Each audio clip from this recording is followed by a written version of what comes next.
Troy. How are you? I'm doing good. A bit rusty, but I'm all good. I'm back. You've got a nice frock on. Yeah, I'm frocking. Yeah, Yep. it's Yep. I remember how uncomfortable these are, even though it was 14 years ago that I did this. No, it can't be that long. No, it can't be 10 years ago. 10 years. 10 years ago, I Mm. think. Wearing frocks is that's what we're doing here. How are you? Yes, I'm well. Yep. Yeah, Yep. nice. Yep. Well, is it? I that beautiful music. I haven't watched that video probably nearly as many times as you in the past, but has it been a while since you've seen that video? I think you played it the other day, Yeah, and was that had been a while since I'd seen the video. And I loved that video. It's great memories for me. There were so many great things about Frocktober, and I guess being upfront, as you've already said, that I'm not affiliated with the running of Frocktober anymore. And also, for myself, just to say I'm here, as myself, not presenting my employers or any other folks that I might be affiliated with, just to get that upfront. But yes, one of the greatest things about Frocktober was working with that group of folks, and it sounds very strange, as sort of a creative outlet. We in the early days we did do a lot of that sort of marketing and preparation of communications ourselves, and it was really fun making that video. And a shout out to the Frocktober crew who I invited to watch this morning. I'm not sure if they're here. Cool. But Catherine Kelly specifically was the star of that video, and it was her music that we used in that. What? You can look her up on Spotify if you want to. No way. Yeah, so I listened to that music a bit, and I really miss the Frocktober crew. Yeah. Had you ever started a charity or anything of the like? Because it's not always. I think a lot of people want to do things about things. And then they go, and there's usually something around that they could probably jump on the wagon. But starting your own thing is quite an extra leap of faith, if you call it that. But it's where did it all start? Yeah, I think, what were we thinking? We were a bit naive to just think we could just start a charity, but we did. Where did it start? Again, I think acknowledging the group of energy and creativity in that group of people. And there were others not in that video, but that they were folks that gave me a lot of energy back in the day. And I think it came from some of our friends had done Movember for a few years, which probably a lot of folks are aware of, growing mustaches and raising funds and awareness. I guess at that point it was mostly for prostate cancer, but I understand now it's beyond blue and it may have evolved further since then. But that had been something that some of our friends had really embraced, and we'd supported them. And then in 2007 we thought, well, why do the guys get to have all the fun? Maybe they should support us, and maybe we should try and bring to light something from women's health. And I guess we chose ovarian cancer because we really thought at the time, clearly breast cancer is a really important problem, and also it does have some sort of community traction, or people are a bit aware about it. But ovarian cancer was something that that I specifically was aware about. I had a family member who sadly who died of ovarian cancer, and it's something I've come across professionally, and so I put that forward as something that I thought was maybe a bit sort of forgotten sometimes, or not always having the same profile in the community. And everyone embraced that idea, and that first year was really just for fun. But there is a big learning curve in sort of setting up a charity, and especially when that isn't something that you've done before. There's a lot to sort of sort out. What was the first year like? Who wore the first frock, and who came up with let's wear frocks? I think, we probably started with thinking about what we could do in October to make it a memorable month. Yeah, sure. And Frocktober was the clear winner, aligning with what our interests and so forth. So we went out somewhere in Geelong. And with a group of friends, and that was it. It was just going out one night, and we raised those funds and we sent them to the Ovarian Cancer Research Foundation, and it really began from there. Someone said, let's do this again next year, let's make it bigger, and somehow we did. Wow. Was there any other major funding channels for ovarian cancer? Had you heard of any other, doing your research, what was their original revenue raising or fundraising channels before Frocktober came along? I think, my understanding is that the OCRF, the Ovarian Cancer Research Foundation, did already have funding channels, lots of grassroots support for the OCRF over a significant time. And so there are other key groups that fundraise for them as community fundraisers, and a few key things across their calendar. So that certainly was in existence, and we supported them that first year as a community fundraiser.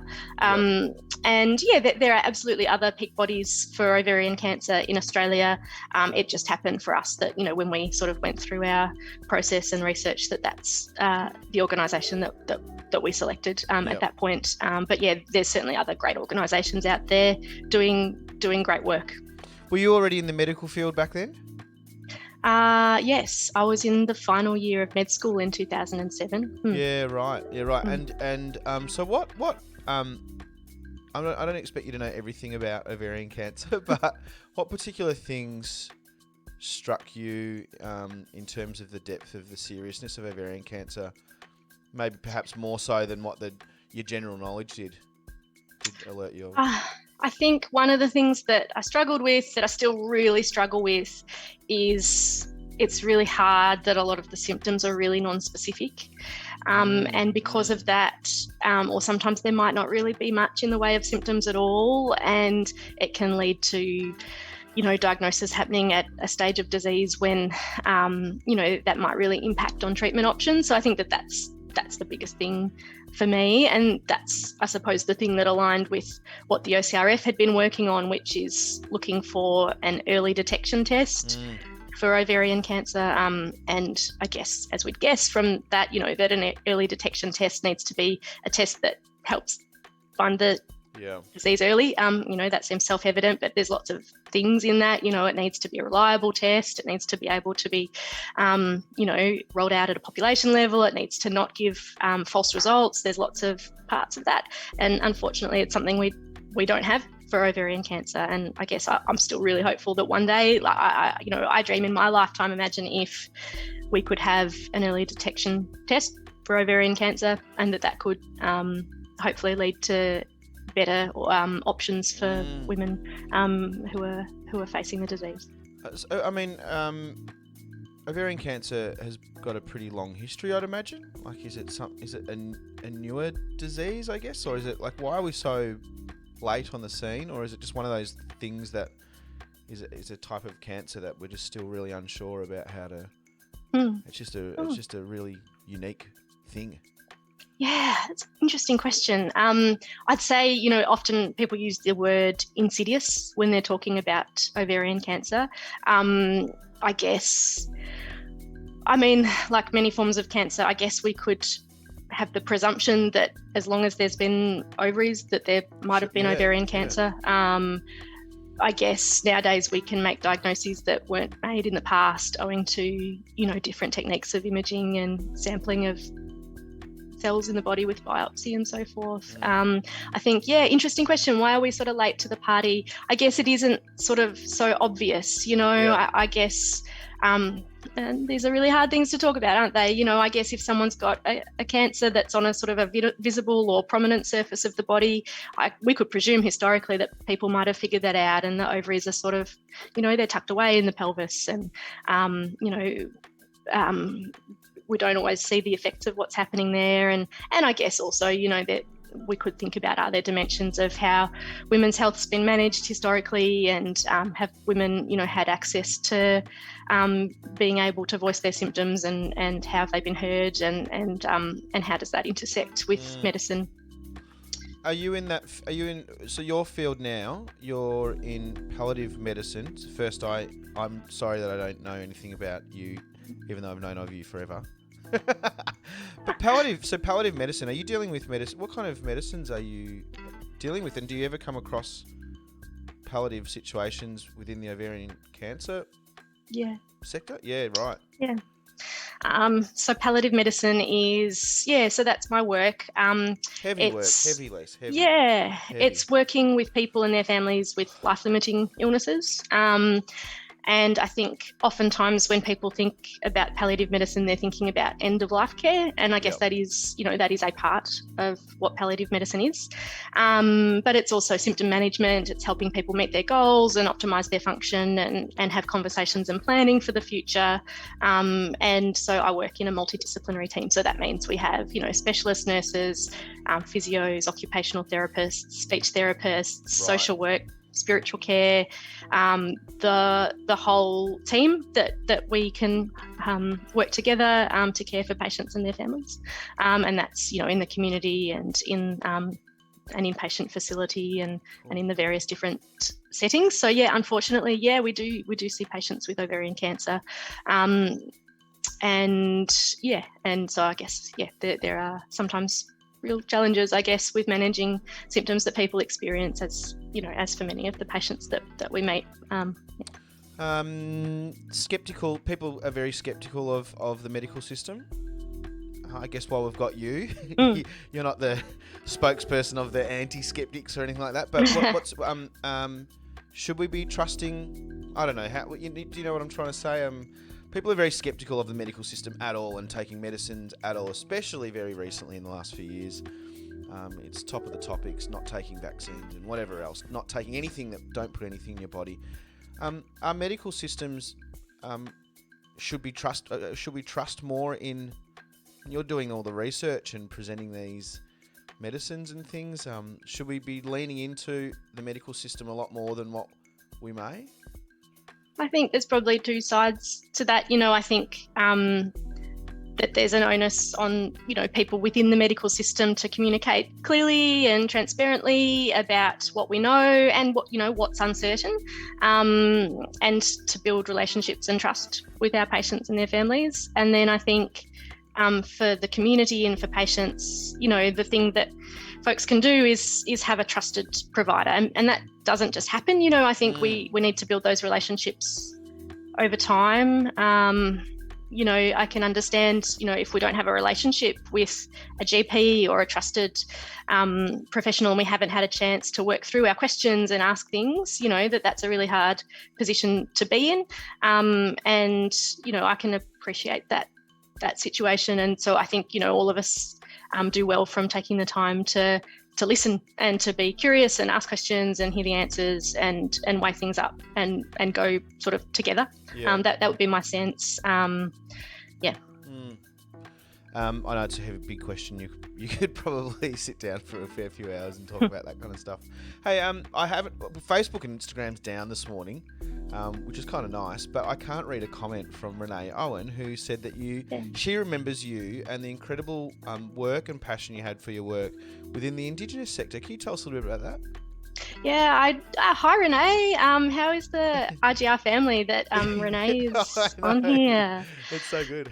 Hi Renee. Yeah, I remember Renee very fondly, of course. So Renee was my practice manager at the Wathaurong Health Service. So yes, right. I heard you in the introduction mentioning it, Troy. So Wathaurong's a cooperative health service that's Aboriginal controlled. So not a part of Bowen Health, but right. There are strong links, in various ways there, I believe. So I worked there as a GP, and it was great to work with Renee and the team there. And I guess that speaks to what you're saying. If we are in a place and we care about where we are and we get to know the community that we're working with, whatever that community is, and we feel able to talk and ask each other questions and hear and listen and be respectful on both sides. I think that goes a long way to helping all of us understand one another better. We've got a real yearning to understand Indigenous culture a lot more and more, and until you're in it, you don't really. I mean, that's my experience, and most people until you're in, and it's quite a exclusive setting, very private, very sacred, you call it. What was your experience getting kind of being put in the inner sanctum and seeing things firsthand?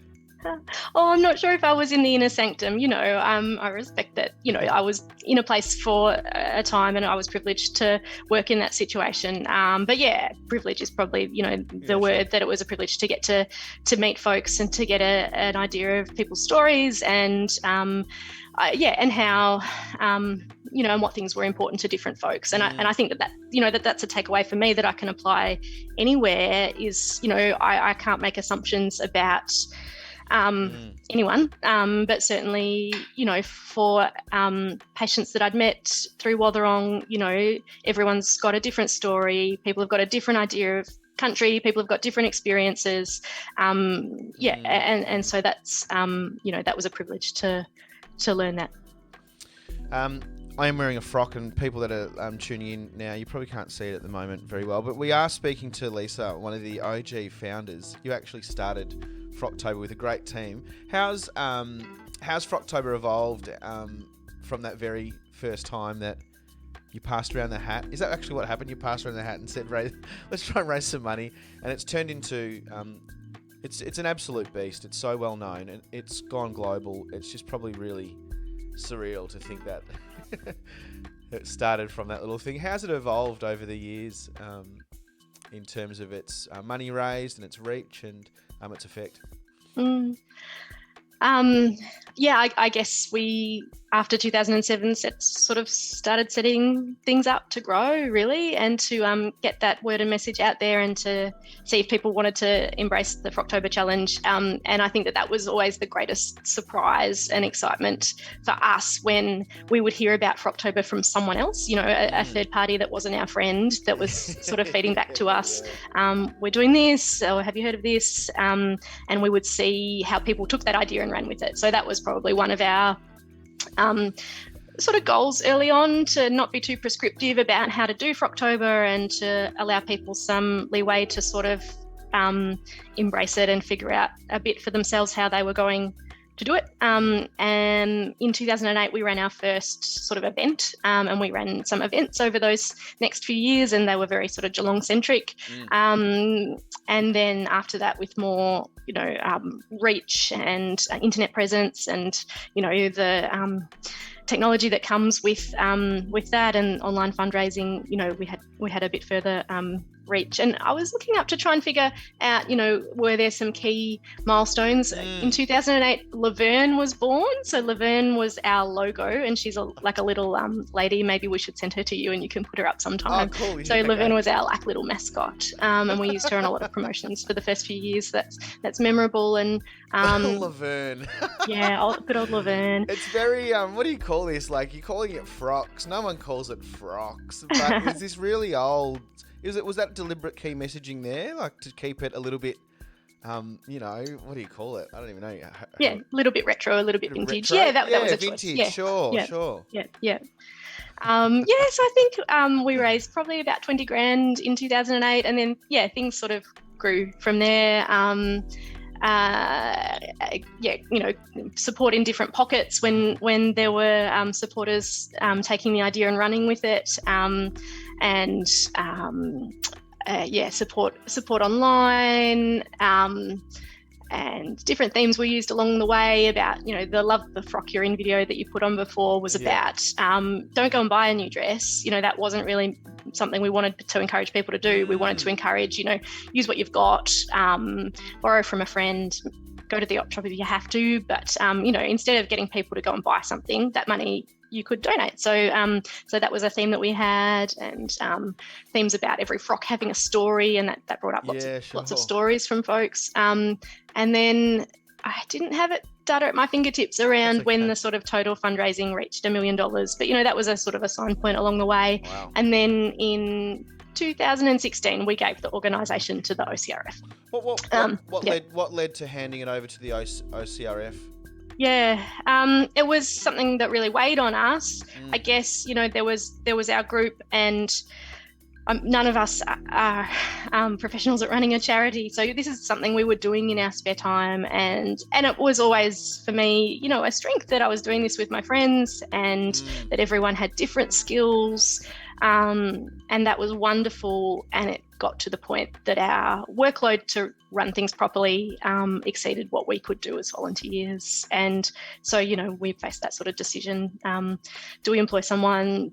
Do we give this to the OCRF? Do we close up? And yeah, I was really glad that the OCRF were keen to take Frocktober, and it's awesome to see it keep on going. I get excited every year when I see what they're doing with it, and who's joining in, and when I see that there are participants who began doing Frocktober when we were running it with a manual spreadsheet, and now they're still doing it, and they're raising funds and awareness, and that's really exciting. Cindy Lou, I don't know if you know Cindy Lou, a Geelong woman who's a really good family friend of mine who she had cancer about 2 years ago. I don't think it was ovarian cancer, but I might be wrong. But she just, I've noticed her frocks are going wild on her Facebook page the last week. It's really cool to see that. And she's just raised over $2,000 as of today. Cool. She's so pumped. Yeah. I've got a question. Is ovarian cancer hereditary? Is there any link? There are some situations where there's a genetic component. And it also can happen sporadically. Yeah, right. Are there any symptoms? Another question. Are there any symptoms? Oh, Cindy Lou did have ovarian cancer. My apologies for being forgetful of that. Yeah, wow. Cindy Lou, we should get you on at some stage. Are there any symptoms that women can be aware of? Yes. That would be a definite go, oh, that's worth getting checked out. Yeah, and it's hard to read a list of these symptoms because I think many folks will tick off at least one or multiple. So that's the problem, that there isn't that specificity there.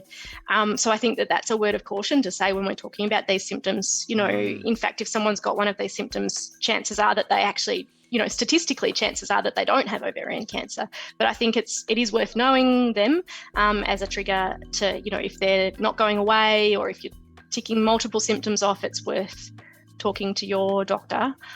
So things like feeling bloated, feeling really full quickly, problems with menstruation, problems with pain, bowel problems, unexpected weight loss, unexpected weight gain, urine problems. Yeah, there's lots of really sort of non-specific things. I could direct people to a really good resource for many things about cancer is the Cancer Council website. So that's a really good validated resource that's really clear and accurate. And in the days of Dr. Google, I think that the Cancer Council website is an accurate resource for people experiencing cancer or people who've got questions about cancers.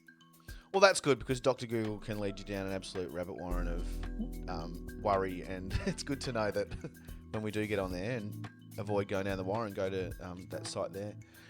We have got a fundraising channel from Really Good Radio, so if you did want to be a part of the Really Good Radio team, I call anyone listening the team, and if you wanted to join a team, the link's in the chat, and we've got $35 from Jano already, and $100 from your lovely husband Andy.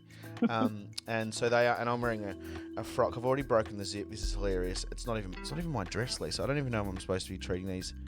Whose is it, Troy? It's Amanda Glasson's, and I should be fitting into this dress, but I can't. That's embarrassing. I've got some crazy. She's given me a lot of dresses, which is really cool. But Lisa, this is so helpful. It's quite an honour to have the OG and have a connection with the original founder of Frocktober. It's really nice to start our week with you. So thanks, Troy. Thanks for having me on. It's really exciting. We watch Real Good Radio every day, and now the kids are in the other room saying, what's going on? Mum's on the radio. Who's in the house? Henry and Elsie. Big love to them. How's your week looking? Yeah, good. Yeah, good week. Just keeping on, and keeping on going. Yep. Yeah, nice. Well, Lise, thanks heaps for joining us, and I really appreciate your time, and we look forward to getting all frocked up for the week. But thanks for starting such a good, fun charity organisation. It's really cool. Thanks for having me, Troy. I appreciate it. Have a great day. We'll enjoy the frocks. We'll speak to you soon. Thanks, Lisa.